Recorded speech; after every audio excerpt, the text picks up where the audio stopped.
One day, the king declared, "Whoever gives me a compliment will merit a gold coin." All the people of the city came, and they were standing in line. And one said to the king, "You are the smartest." He got a gold coin. And the other one said, "You are the richest." And he got a gold coin. Finally, after hundreds of people gave great compliments to the king, one Jewish man said, "Your Honor, your nose is crooked." The king looked at him. The guards were in disbelief. They took him and were about to execute him. The king, before the execution, called over the Jewish man and said, How come? How come you dared say such a thing? Everybody here came to give me compliments in honor of my 50th birthday, and you tell me that my nose is crooked? But I know you're a wise man. Why would you do such a thing?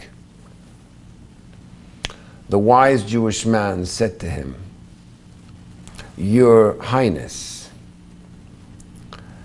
the one that said you're smart excluded all the other qualities that you have.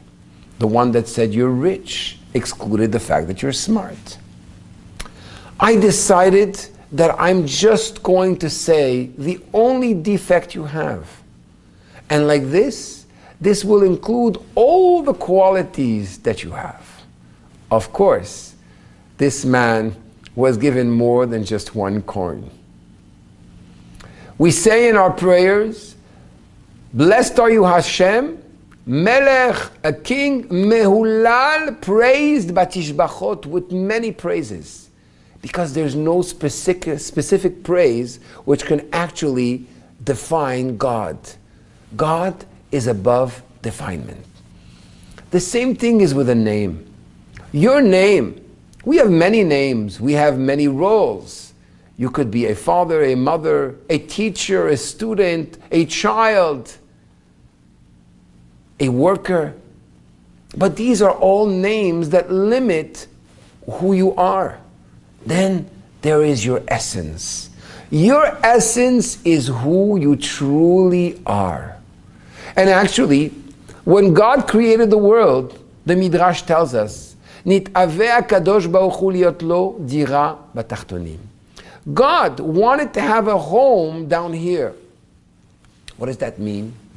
Literally speaking, a home? A home is different than anywhere else. Anywhere else, you have to dress for the occasion. At a wedding, you're not going to come in shorts. And certainly that you won't go playing basketball with your suit.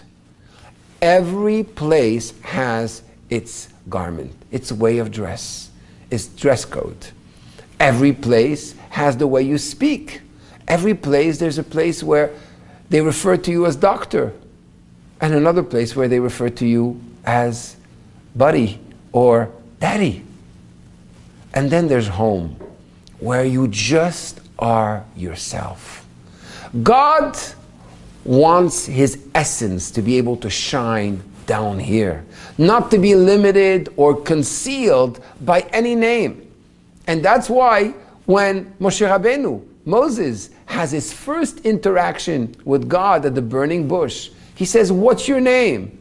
Name? What are you talking about? I'm not defined by a name. I'm infinite. I can actually enclose myself in any situation or any type of name I want. And this is what happens in this week's Torah portion. God says to Moshe, "Ve'ata tetzave et bnei Yisrael." You will command the Jewish people. You will connect them to me. Who is you? The essence of Moshe. Even though Moses' name does not appear in the whole parasha, the essence of Moshe does appear in the parasha. His connection to his people, his connection to God, is there shining above and beyond all titles and all names.